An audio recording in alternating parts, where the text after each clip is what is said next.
Headlines प्रायोजक राम बंधू लोणचे. आता प्रत्येक जण जिंकेल.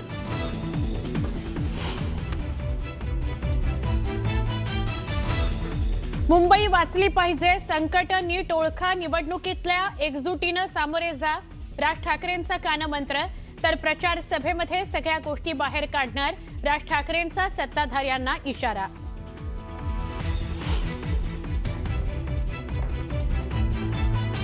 पुणे आणि पिंपरी चिंचवडमध्ये राष्ट्रवादी काँग्रेसचं अखेर ठरलं. दोन्ही राष्ट्रवादी काँग्रेस आपापल्या चिन्हावर लढणार, कार्यकर्त्यांकरता एकत्र निवडणूक लढणार. रोहित पवारांची माहिती.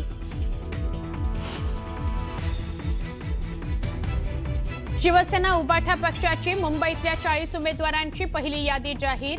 वरळी, दादर, माहीम, शिवडी मतदारसंघातील उमेदवार जाहीर करणं टाळलं.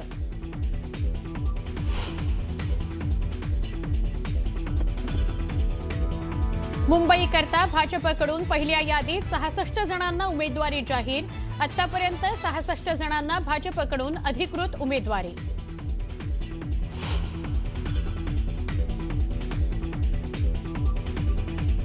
ठाकरेंच्या शिवसेनेतून भाजपमध्ये प्रवेश केलेल्या तेजस्वी घोसाळकरांना उमेदवारी जाहीर. वॉर्ड क्रमांक 2 मधून तेजस्वी घोसाळकर भरणार अर्ज.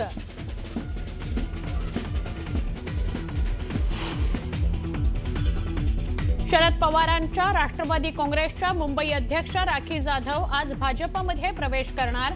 शरद पवारांच्या राष्ट्रवादी काँग्रेसला मोठा धक्का. जागा वाटपात योग्य न्याय न मिळाल्यानं राखी जाधव नाराज.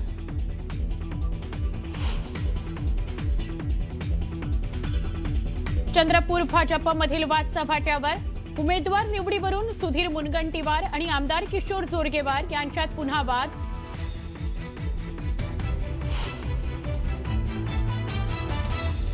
चंद्रपुरातील किडनी विक्री प्रकरणावरून बच्चू कडू आक्रमक. येत्या 3 जानेवारीला बच्चू कडूंचा चंद्रपुरात आक्रोश मोर्चा.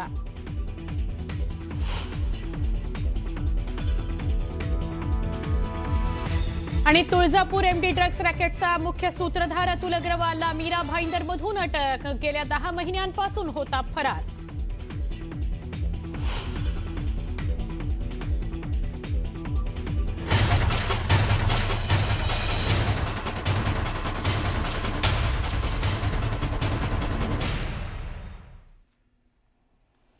नमस्कार, पुन्हा एकदा बुलेटिनमध्ये आपल्या सगळ्यांचं स्वागत. एक महत्त्वाची बातमी बघूया.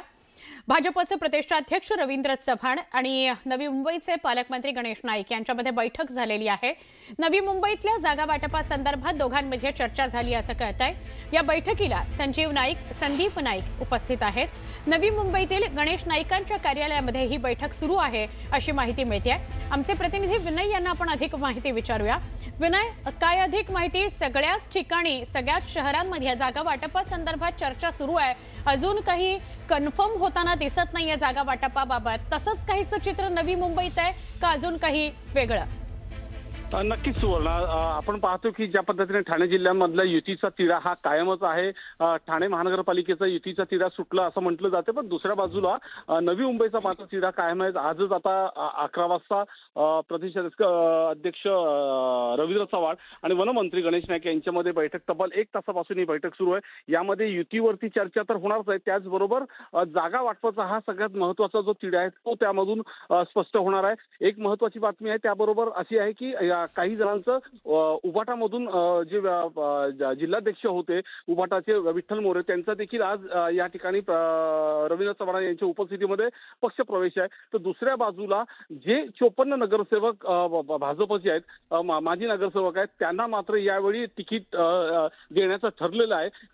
जेवढे माजी नगरसेवक आहेत त्या सगळ्यांना त्या तिकीट दिली जाण्याचा असा निर्णय भाजपकडून घेतलाय. त्यामुळे या बैठकीला एक महत्वाची ही बैठक मानली जाते. यामध्ये 111 पैकी आणखीन मित्रपक्ष कोण आहेत का, आरपीआय आणि इतर अपक्ष, यांना किती जागा सोडलं जाणार आहे, असं संपूर्ण आजची ही अंतिम चर्चा या ठिकाणी सुरू आहे. आणि यामधूनच जागा वाटपाचा तिढा आज पूर्णपणे सुटणार आहे. नक्की नक्की विनय, धन्यवाद माहिती दिल्याबद्दल. जसं तुम्ही म्हणालात की ही शेवटची बैठक असेल आणि आजच्याच बैठकीमध्ये नवी मुंबई संदर्भातला महायुतीतला तिढा सुटेल जागा वाटपाचा, असं आपण अपेक्षित धरूया.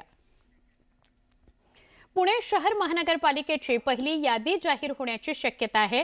पुण्यामध्ये अजित पवार यांच्या जिजाई या निवासस्थानी अजित पवार यांच्या सोबत इतरांची म्हणजेच पक्षातल्या प्रमुखांची बैठक सुरू आहे। अजित पवार यांच्या उपस्थितीत राष्ट्रवादी काँग्रेसची ही बैठक आहे आणि या बैठकीला पुणे शहरातील राष्ट्रवादी काँग्रेसचे सगळे स्थानिक नेते उपस्थित आहेत। आज राष्ट्रवादी काँग्रेसची पहिली यादी जाहीर होऊ शकेल। दोन्ही राष्ट्रवादी काँग्रेस एकत्रित लढण्यावर शिक्कामोर्तब झालेला आहे। काल रात्री उशिरापर्यंत बैठका झाल्या। आधी तर असं कळत होतं की पुण्यामध्ये तरी दोन्ही राष्ट्रवादी एकत्र येणार नाहीत, पण आता त्यावर शिक्कामोर्तब झालंय आणि राष्ट्रवादी काँग्रेस अजित पवार गटाची पहिली यादी सुद्धा पुण्याकरताची आज जाहीर होऊ शकते। आमचे प्रतिनिधी अभिजित पोते यांना विचारूया। अभिजित, जसं मगाशी आपण म्हणालो की ट्विस्ट अँड टर्न्स येत राहिले पुण्यासंदर्भात दोन्ही राष्ट्रवादी काँग्रेसमध्ये, पण आता किती वाजताच्या दरम्यान अजित पवार यांची पहिली पुण्यातली यादी जाहीर होऊ शकेल? सुवर्ण, जसं आपण सांगितलं की अजित पवारांच्या उपस्थितीत ना पुण्यातल्या जिजाई निवासस्थानी त्यांचं जे खासगी निवासस्थान आहे तिथे बैठक सुरू आहे। बैठकीला राष्ट्रवादी काँग्रेस अजित पवार गटाचे सर्व स्थानिक नेते उपस्थित आहेत आतमध्ये आणि याद्यांवर चर्चा सुरू आहे। कारण आता दोन्ही राष्ट्रवादी एकत्रित येत आहेत, चिन्ह वेगवेगळे असणार आहेत, तर ती राष्ट्रवादीची रणनीती नेमकी काय असेल, 165 पैकी किती जागा अजित पवार लढतील आणि किती जागा शरद पवारांचा पक्ष लढेल, ही सगळी रणनीती ठरणार आहे। थोड्याच वेळात बारामती हॉस्टेलमध्ये जे राष्ट्रवादी काँग्रेसचे स्थानिक नेते आहेत, म्हणजे अंकुश काकडे असतील, विशाल तांबे असतील, बापू पठारे असतील, हे देखील अजित पवारांच्या बैठकीसाठी येणार आहेत। आत्ता जी जिजाई निवासस्थानी बैठक चालली आहे ती अंतर्गत बैठक राष्ट्रवादी काँग्रेस अजित पवार गटाची सुरू आहे। आज दुपारनंतर पहिली यादी जी आहे ती अजित पवारांची घोषित होईल। आता ही यादी घोषित होताना दोन्ही राष्ट्रवादीची एकत्रित मिळून यादी घोषित होते की दोन्ही राष्ट्रवादी वेगवेगळ्या याद्या घोषित करतात, हे खरं उत्सुकतेचं आहे। कारण एका प्रभागातून तिकीट देताना राष्ट्रवादीची रणनीती काय असेल, दोन्ही राष्ट्रवादी तिकीट देताना कसं उमेदवार जाहीर करतील, हे आता सगळ्या इच्छुकांची जी आहे ती इच्छुकांची अपेक्षा इच्छा टांगणीला पोहोचले आहेत। कारण अचानक आज सकाळी घोषणा रोहित पवारांनी केली की कार्यकर्त्यांसाठी पुणे आणि पिंपरी चिंचवड महानगरपालिकेत आम्ही दोघंही एकत्रित येतोय, चिन्ह आमचं तुतारी असेल त्यांचं घड्याळ असेल, म्हणजे तुर्तास तरी हे फायनल झालंय की जो तो पक्ष ज्या त्या चिन्हांवरती लढेल। पण यादी जी येईल ती कशी येईल आणि कधीपर्यंत अजित पवारांची पहिली यादी येईल किंवा राष्ट्रवादी काँग्रेस शरदचंद्र पवार पक्षाची पहिली यादी कधी येईल पुणे शहराची, ती पाहणं महत्वाचं असणार आहे। सुवर्ण, नक्की अभिजित, धन्यवाद माहिती दिल्याबद्दल। म्हणजे वेळ अजून निश्चित झालेली नाही, पण आज यादी समोर येईल अजित पवारांच्या राष्ट्रवादी काँग्रेसची असं कळतंय। ठाकरेंच्या शिवसेनेकडून उमेदवारी मिळवण्याकरता मातोश्री बाहेर कार्यकर्त्यांची प्रचंड गर्दी बघायला मिळते। अंजली सूर्यवंशी आणि चेतन सूर्यवंशी हे दोन भाऊ बहीण उमेदवारीच्या मुद्द्यावरून आंदोलनाला बसलेले आहेत। अंजली सूर्यवंशी यांना धारावी प्रभाग क्रमांक 186 मधून उमेदवारी अर्ज मिळावा याकरता मातोश्रीच्या गेटवर त्या बसून आंदोलन करता आहेत। तर याआधी आपले आई वडील नगरसेवक होते, आता पुन्हा वॉर्ड अनुसूचित जातीकरता आरक्षित झालेला आहे, त्यामुळे आम्हाला पुन्हा उमेदवारी मिळावी अशी मागणी करण्याकरता हे बहीण भाऊ आई वडिलांचा फोटो घेऊन आंदोलनाला बसलेले आहेत। आपण थेट जाऊया आमचे प्रतिनिधी सुमित सावंत यांच्याकडे।